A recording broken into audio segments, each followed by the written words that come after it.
Hello guys, এই মুহূর্তে সব থেকে বড় যে ভাইরাল নিউজ মার্কেটের মধ্যে চলছে সেটা হচ্ছে ইউএসডিটি কে নিয়ে। তার কারণ ইউরোপিয়ান ইউনিয়ন ইউএসডিটি কে 30শে ডিসেম্বরের মধ্যে ডিলিস্ট করার কথা বলেছে এবং এই নিউজটার জন্য পুরো মার্কেট কিন্তু প্যানিকে রয়েছে। তার সাথে সাথে কয়েনবেস যে এক্সচেঞ্জ তারাও কিন্তু ইউএসডিটি কে অলরেডি ডিলিস্ট করে দিয়েছে।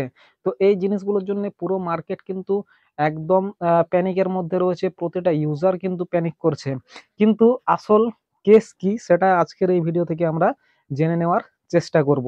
দেখুন, ইউএসডিটি হচ্ছে একটা স্টেবল কয়েন, ঠিক আছে, যেটার মাধ্যমে আমরা ক্রিপ্টোকারেন্সিতে ট্রেড করি। তো ইউএসডিটি কে যারা মিন্ট করে সেই কোম্পানির নাম হচ্ছে টেথার।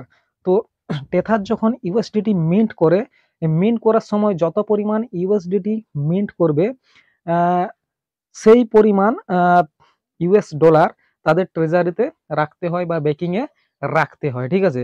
কিন্তু ইউরোপিয়ান ইউনিয়ন এর যে একটা রেগুলেশন রয়েছে যার নাম হচ্ছে মিকা বা মাইকা, তো এই রেগুলেশনটাকে তারা কিন্তু ফুলফিল করেনি ইউএসডি। কারণ ইউএসডিটি যে কোম্পানিটা তারা যখন ইউএসডিটি মিন্ট করে সেই পরিমাণ ইউএস ডলার রাখার সাথে সাথে বিভিন্ন গভর্নমেন্ট বন্ড, তারপরে কমোডিটি শেয়ার, এই সমস্ত জিনিসেও তারা ইনভেস্ট করে। কিন্তু মিকার তরফ থেকে বলা হচ্ছে যে পরিমাণ ইউএসডিটি মিন্ট করবে সেই পরিমাণ পুরো লিকুইডিটি আমাদের ডলার হিসাবে চায়, ইউএস ডলার হিসাবে চায়, ঠিক আছে। কিন্তু যেহেতু তারা সেটা ফুলফিল করেনি সেই জন্য মিকা রেগুলেশন ফুলফিল হয়নি এবং সেই জন্য 30শে ডিসেম্বরের মধ্যে তাদেরকে ডিলিস্ট করে দেওয়ার কথা বলা হচ্ছে।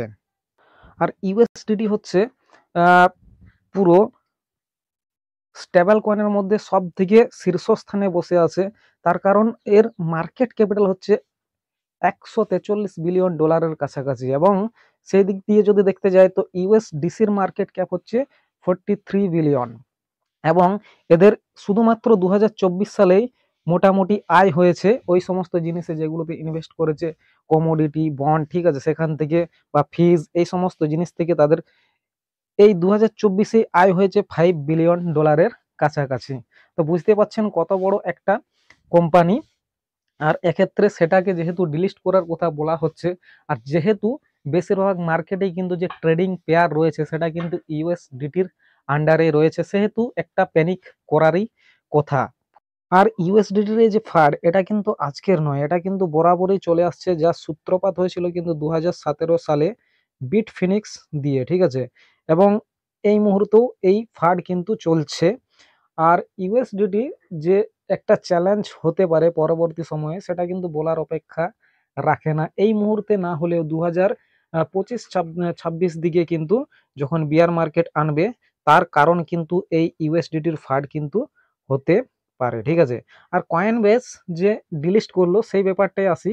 কয়েনবেস যে ডিলিস্ট করে দিয়েছে সেটা কিন্তু এই যে ইউরোপিয়ান ইউনিয়ন এর কেসটার জন্য নয়। কয়েনবেস কিন্তু অক্টোবর মাসেই এটা সূচনা দিয়ে দিয়েছিল যে তারা ইউএসডিটি কে ডিলিস্ট করবে। তার কারণ হচ্ছে কয়েনবেস এবং আমাদের যে ইউএসডিসি মানে সার্কেল কোম্পানি যারা ইউএসডিসি কে মিন্ট করে, ঠিক আছে, তাদের মধ্যে পার্টনারশিপ হয়ে আছে অলরেডি এবং ইউএসডিটি কে হারাতে পারে।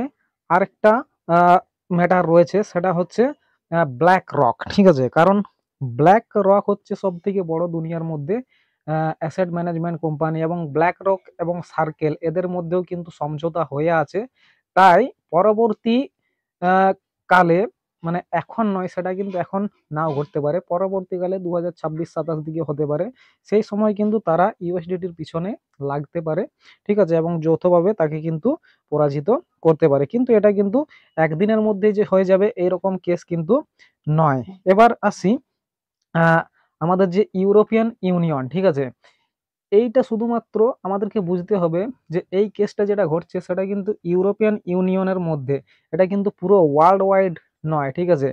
পুরো ওয়ার্ল্ডের মধ্যে ইউরোপিয়ান ইউনিয়ন একটা রিজিয়ন, সেই রিজিয়নের মধ্যে যে কান্ট্রিগুলো রয়েছে সেই কান্ট্রিতে যে এক্সচেঞ্জগুলো রয়েছে তাদের থেকে ইউএসডিটি কে ডিলিস্ট করে দেওয়া হবে। তাই আমাদের সেরকম প্যানিক করার কোনো দরকার নেই। কিন্তু একটা জিনিস দিকে লক্ষ্য রাখতে হবে, আজ হোক বা কাল হোক, যদি বাইনান্স ঠিক আছে কি স্টেপ নেয় সেটার দিকে আমাদেরকে অবশ্যই তাকিয়ে থাকতে হবে। কারণ বাইনান্স যদি বলে যে ডিলিস্ট করব এবং তার সাথে সাথে অন্যান্য এক্সচেঞ্জেও যদি ডিলিস্ট করে ইউএসডিটিকে, তাহলে কিন্তু ইউএসডিটি ডিপেগ হওয়ার সম্ভাবনা থাকবে। এবং এইরকম কেস যদি ঘটে তাহলে ওভারঅল মার্কেট কিন্তু ক্র্যাশ করবে, সেখানে পুরো মার্কেট 50% 70% পর্যন্ত কিন্তু ক্র্যাশ করে যেতে পারে। কিন্তু এই যে এই জিনিসটা এটা কিন্তু হঠাৎ হওয়ার নয় যে একদিনে বলে দিলাম যে ইউএসডিটি ডিলিস্ট করে দেবো, এরকম কিন্তু বাইন্যান্সের করার সম্ভাবনাটা খুবই কম রয়েছে। ঠিক আছে, এবং আপনারা দেখবেন যে নিউজ ক্রিপ্টোকারেন্সি মার্কেটের মধ্যে যে নিউজ সবাইকার মুখে শুনতে পাবেন সেই জিনিসটা কিন্তু হবার সম্ভাবনা খুবই কম থাকে। দেখা যাক 30 তারিখ পর্যন্ত ওয়েট করুন কি হয়। ঠিক আছে, এবার আসি আমাদের যে কয়েন হোল্ড আছে সেগুলো নিয়ে আমরা কি করব। দেখুন আপনার কাছে যদি যে কয়েনগুলো আছে, যদি কোনো কয়েনে ইনভেস্টমেন্ট করে রেখেছেন ঠিক আছে ইউএসডিটির পেয়ারে, তাহলে কিন্তু সেক্ষেত্রে আপনাদের কোনো কিছু করার দরকার নেই। তার কারণ হচ্ছে ইউএসডিটি যদি ডিপ্যাগও হয়ে যায় রেয়ার কেসে, ঠিক আছে, তাহলে কিন্তু আপনার যে কয়েনটা আছে সেটা যদি অন্য কোনো পেয়ারে অ্যাভেলেবেল হয় সেখানে কিন্তু আপনি সেটাকে কনভার্ট করতে পারবেন। ঠিক আছে, ধরুন আপনার কাছে ইথিরিয়াম রয়েছে আর আপনি ইথিরিয়ামটা কিনেছিলেন ইউএসডিটি দিয়ে, কিন্তু যদি ইউএসডিটি ডিপ্যাক হয়ে যায় তাহলে ইথিরিয়ামের ক্ষেত্রে কোনো প্রভাব কিন্তু পড়বে না। ইউএসডিটি ইথিরিয়াম যে পেয়ারটা রয়েছে সেই পেয়ারটাতে শুধুমাত্র প্রভাব পড়বে। ঠিক আছে, এছাড়া আপনি কি করতে পারেন, ইথিরিয়ামটাকে তখন আপনি অন্য কোনো স্টেবল কয়েনে কনভার্ট করতে পারেন যখন উপরে যাবে। ইউএসডিসি রয়েছে, তারপরে আপনাদের বিইউএসডি রয়েছে, এফডি ইউএসডি রয়েছে, অনেক কিছু রয়েছে। এবার আসি আপনার কাছে যদি ইউএসডিটিটা হোল্ড করা থাকে, ঠিক আছে, ইউএসডিটি আপনি কোনো কয়েনে ইনভেস্ট করেননি, ইউএসডিটিতে হোল্ড করা আছে, সেক্ষেত্রে আপনি সেফলি একটু প্লে করতে পারেন। ঠিক আছে, সেক্ষেত্রে কি করবেন, ইউএসডিটি যেটা রয়েছে সেটাই কিন্তু আপনি ইউএসডিসিতে কনভার্ট করে নিতে পারেন।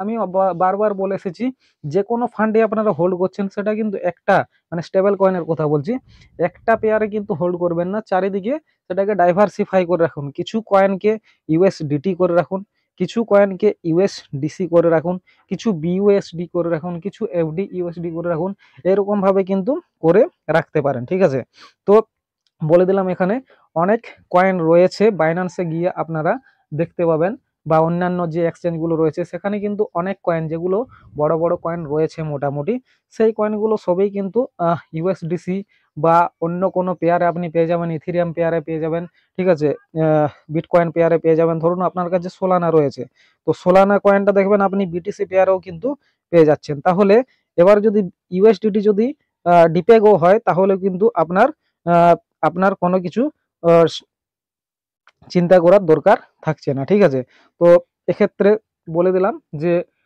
ইউএসডিটি যদি ডিপেগও হয় তাহলে কিন্তু আপনাদের কোনো সমস্যা থাকছে না।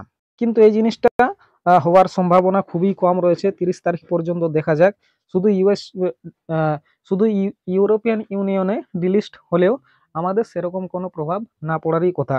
আর এখানে টেথার কোম্পানির যে মালিক তিনি বলেছেন ইউএসডিটির ফান্ড যতবার আসে ততবার কিন্তু আমাদের যে মার্কেট ক্রিপ্টোকারেন্সি মার্কেট যার মধ্যে যে বড় বড় কয়েনগুলো আছে সেগুলো কিন্তু রকেট হয়ে যায়। ঠিক আছে, মানে বুলিশ হয়ে যায়। তার কারণ হচ্ছে হঠাৎ যদি ইউএসডিটির ওইরকম ফান্ড আসে তো সেখান থেকে ইউজাররা কি করবে, তাদের যে কয়েন মানে ইউএসডিটি সেটাকে কোথায় কনভার্ট করবে, হয় বড় বড় কয়েনে USDT BTC, Ethereum, Solana, XRP এই সমস্ত কয়েনগুলোতে তখন কিন্তু তারা ইনভেস্ট করবে, যার ফলে ক্রিপ্টোকারেন্সি মার্কেট কিন্তু ফুলে ফেপে উঠবে এবং ওভারঅল মার্কেট কিন্তু উপরে যাবে। এখানে শুধুমাত্র ইউএসডিটি পেয়ারে কোন কয়েনগুলো রয়েছে, বেশিরভাগ যে মিম কয়েন যেগুলো সেইগুলোই শুধুমাত্র ইউএসডিটি পেয়ারেই রয়েছে, অন্য কোনো পেয়ারে কিন্তু পাবেন না। ঠিক আছে, তো এই হচ্ছে পুরো ইউএসডিটির ড্রামা, সমস্ত কিছু এখান থেকে আপনাদেরকে বলে দিলাম। তো আশা করছি এখান থেকে সমস্ত কিছুই আপনারা বুঝে গেছেন, আর প্যানিক করারও কোনো কিন্তু সেরকম দরকার নেই। তবে সেফলি খেলার জন্য আপনারা ওই জিনিসটা করতে পারেন যেটা ভিডিওতে বললাম।